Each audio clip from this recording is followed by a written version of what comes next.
En el nombre del Padre, del Hijo y del Espíritu Santo. Amén. Dios te salve María, llena eres de gracia, el Señor es contigo. Bendita eres entre todas las mujeres y bendito es el fruto de tu vientre Jesús. Santa María, Madre de Dios, ruega por nosotros pecadores, ahora y en la hora de nuestra muerte. Amén. San José, ruega por nosotros. En el nombre del Padre, del Hijo y del Espíritu Santo. Amén. Vamos a dar continuidad a la serie de lecturas sobre la muerte, ¿no?, de los enemigos de nuestro Señor Jesucristo. Fin funesto de los perseguidores y enemigos de la Iglesia. Por el doctor Don Manuel Carbonero y Sol y Meraz.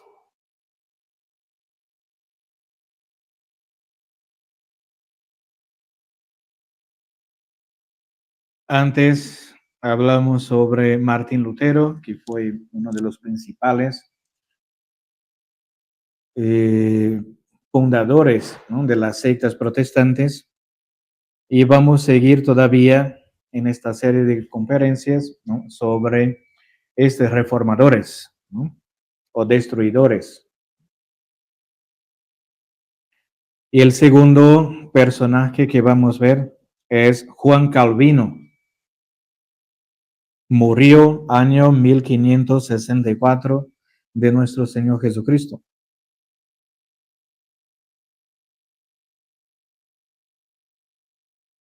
Los errores de Lutero produjeron bien pronto sus naturales consecuencias, haciendo surgir un gran número de propagadores de la nueva herejía. Son sus hijos, ¿no?, descendientes espirituales, ¿no?, o infernales, que difundieron por cuenta propia sus creencias, casi siempre distintas, pero siempre conformes en combatir la autoridad de la Iglesia. Este es el fin, el punto. Combatir la autoridad de la Iglesia. No necesitamos de la religión católica, de la Iglesia fundada por Cristo. Nosotros tenemos nuestra propia iglesia, nuestras propias sectas. No servían, ¿no?, de Lucifer, no serviré. Entre todos ellos sobresalió por su actividad y por su odio al catolicismo Juan Calvino, que, herido en su orgullo por no haber obtenido un beneficio eclesiástico a que aspiraba, exclamó lleno de ira: yo me vengaré de este agravio, de tal manera que se hablará en la iglesia de mi venganza durante 500 años. Entonces, creo que aspiraba, no sé, a ser sacerdote, cardenal, obispo, no sé, por dinero, ¿no? Entonces, como la iglesia vio que era un infiltrado, una persona problemática, dijo: no, usted no puede tener ninguna influencia en la iglesia. Entonces, de ahí empezó el odio de Calvino en contra de la religión, del clero, de la iglesia. Y mucho empieza así, ¿no? En varios países, en varias misiones o en varias partes de la historia eclesiástica, cuando los obispos dicen no, entonces uno ya está revoltadísimo. Entonces empieza a atacar la iglesia, los sacerdotes, obispos, por odio. Usted no tiene condiciones de estar ahí, de ocupar este cargo, etcétera, de confianza, no está apto. Y la persona se revolta entonces en contra de la iglesia. Yo me vengaré de este agravio de tal manera que se hablará en la iglesia de mi venganza durante 500 años. Y hasta hoy estamos sufriendo ahí, ¿no?, con estas sectas diabólicas inspiradas por estos demonios.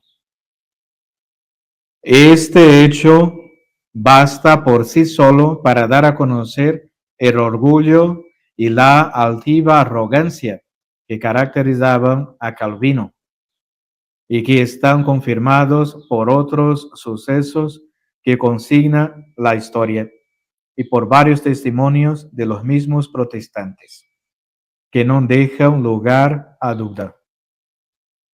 Habiéndole echado en cara el luterano Westphal, que era un declamador, le contestó Calvino en estos términos: tu escuela no es más que una hedionda posilga. ¿Me entiendes, perro?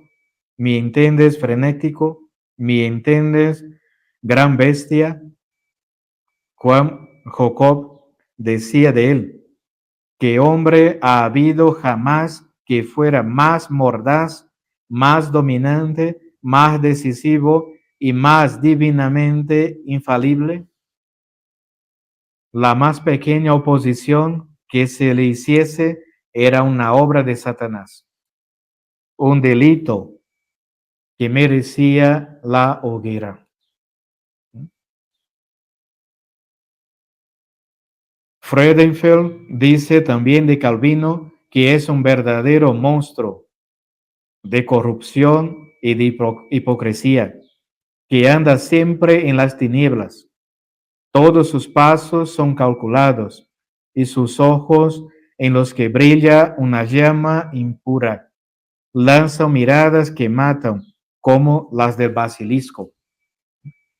Todos estos, ¿no?, que empiezan a criticar a la iglesia, ¿no?, a ir en contra de sus enseñanzas, ¿no?, de su magisterio o de su jerarquía, tiene estas características. Todos.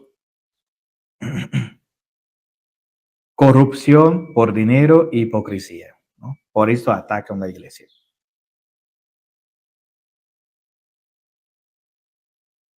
Y trabajan en las tinieblas, ¿no?, como las sociedades secretas, ¿no? A las escondidas hace sus cosas, ¿no? Pero el que pintó más al vivo a Calvino fue el calvinista Gallifrey, que no tuvo reparo en llamarle bebedor de sangre y hombre criminalmente famoso, que plantó el estandarte de la intolerancia más feroz, de las más groseras supersticiones y de los más impíos dogmas, añadiendo que nadie podía escaparse de la inquisición de este apóstol espantoso, y que en los años de 1558 a 1559 fueron fallados en ella 414 procesos criminales. Su mismo maestro, Volmar, dice, hablando de él: Calvino, lo sé, es violento y perverso. Tanto mejor. Este es el hombre que necesitamos para llevar adelante nuestros planos. Vocero, discípulo suyo, le llama escritor lleno de acritud y maledicencia, perro rabioso. Todos tienen también esta característica de la maledicencia, ¿no?, de la mentira. Todo que escriben o hablan en contra de la jerarquía de la iglesia y de la propia iglesia son mentiras, calumnias, difamaciones. Balduino decía que no podía sufrirle por su excesiva sed de venganza y de sangre. Finalmente, según Barruel Belcastel, Calvino tenía una malignidad profunda y un odio tranquilo, 1000 veces más detestable que toda la furia y la insolencia de Lutero. Odio y malignidad que se dejaban traslucir a través de todos los velos con que procuraba encubrirlos, porque se retrataban en su ceñuda frente, en sus miradas altaneras, en sus agnostos modales y en su conversación, en la que revelaba su humor tétrico y iracundo. Era malo. Tal era el carácter de este heresiarca, a quien llamaban el marcado, porque convicto del delito de sodomía, fue condenado por el tribunal de Noyon al castigo del hierro candente. La conducta moral de Calvino correspondía exactamente a su carácter, y como Lutero y Ziglio, concluyó también por casarse con la célebre Anabaptista Ideleta, después de haberla hecho abjurar el anabaptismo y abrazar su nueva religión. Entonces, cada protestante funda su secta, ¿no? Tiene su iglesia propia, ¿no? Cuando cierto es el dicho de Erasmo, de que todas las herejías acaban como las comedias, con un casamiento.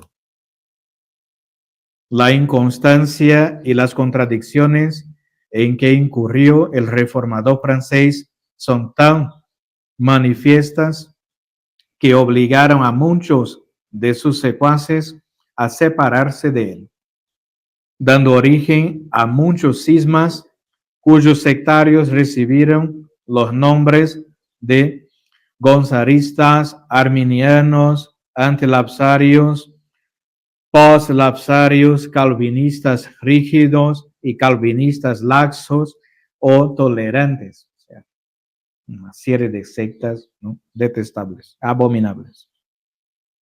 Al abrazar Calvino la causa de la reforma, ocultó bajo una modestia aparente toda la rabia que abrigaba en su pecho, pero después no tardó en arrojar la máscara y en declararse enemigo encarnizado de la Iglesia Católica. Siempre es así. Desde entonces comenzó a escribir sus obras y a propagar sus errores, desplegando una pasmosa actividad y no perdonando medio alguno para aumentar sus sectarios.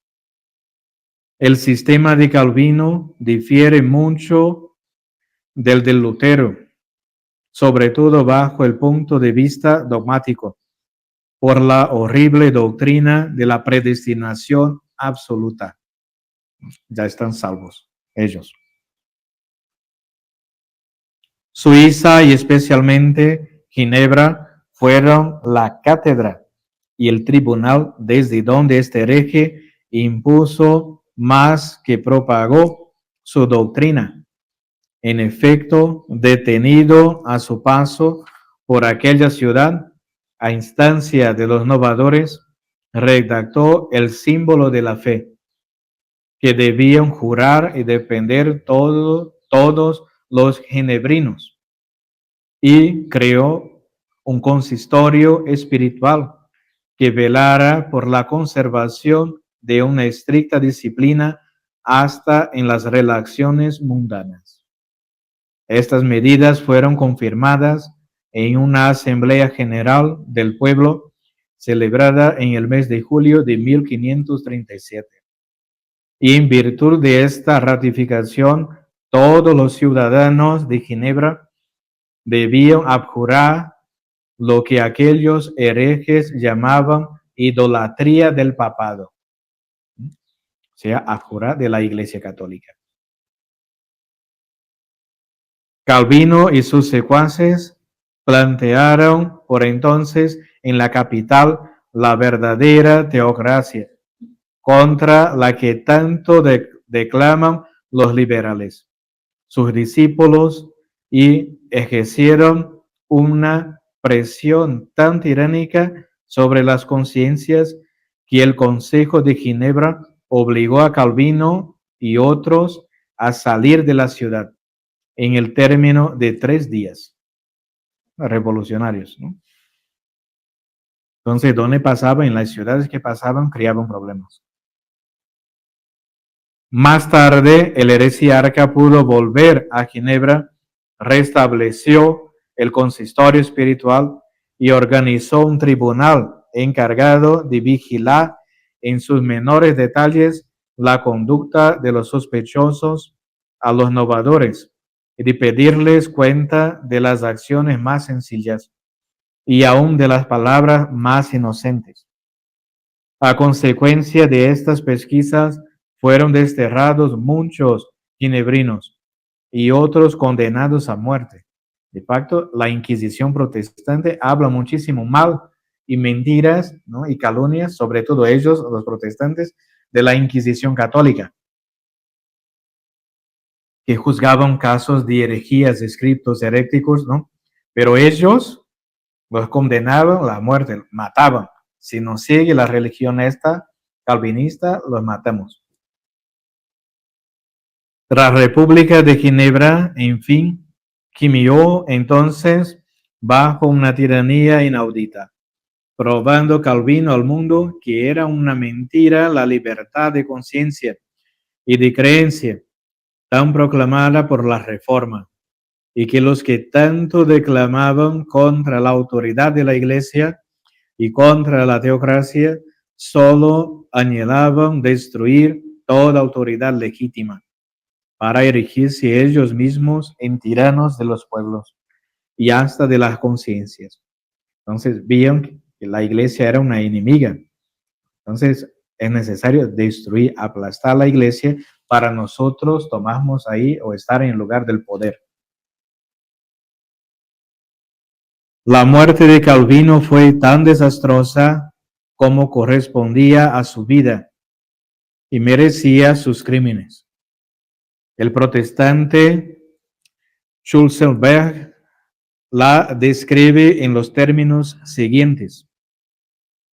Dios, con su mano poderosa, hirió de tal manera a este hereje que, jurando, blasfemando y prorrumpiendo en espantosas imprecaciones, entregó miserablemente su alma depravada. Calvino murió de un tardadillo, formándosele una enfermedad vergonzosa, una profunda llaga cubierta de gusanos, tan asquerosa y hedionda que ninguno de los que le asistían podía sufrir su fetidez. Juan Arendt, discípulo del mismo Calvino y que presenció su muerte, describe así los últimos instantes de su vida. Calvino, que acabó sus días en la desesperación, murió de una enfermedad sucia y vergonzosa sobremanera, con la que cominó Dios a los rebeldes y malditos, atormentado y corrompido antes de morir, todo lo cual me atrevo a afirmar porque vi con mis propios ojos su fin trágico y funesto, ¿no? Con una llaga terrible, como una lepra, ¿no? Así empezó a morir. Y después también entregó su alma, ¿no?, a Satanás, como todos hacen, ¿no? Entonces, queridos católicos, recemos, meditemos, ¿no? Es importante conocer estas cosas, no se habla más sobre eso, y muchos creen que estos son grandes hombres, son buenos, los fundadores, los reformadores, ¿no?, de la iglesia, ¿no?, que ahora estos hombres fueron inspirados por Dios, por el Espíritu Santo, ¿no?, pero no saben, no conocen que es pura mentira, ilusión diabólica.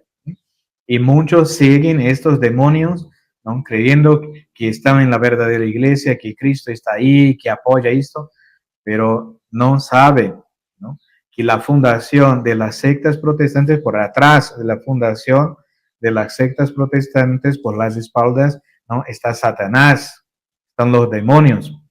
Y estos hombres, Lutero, Calvino, Ziglio, Enrique VIII, todos, ¿no?, son demonios, ¿no?, disfrazados, ¿no?, de corderos, de pastores, pero son falsos pastores, ¿no?, como dice, son propios demonios encarnados ahí.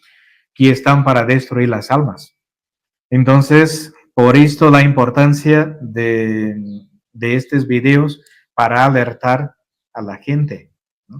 Entonces, pueden difundir en las redes estos videos, sobre todo si usted conoce a alguien que está en las sectas protestantes, que frecuentan las sectas, que quieren cambiar de religión, ¿no? Claro que durante esta crisis que pasamos en la iglesia, sobre todo con Bergoglio en el poder, ¿no?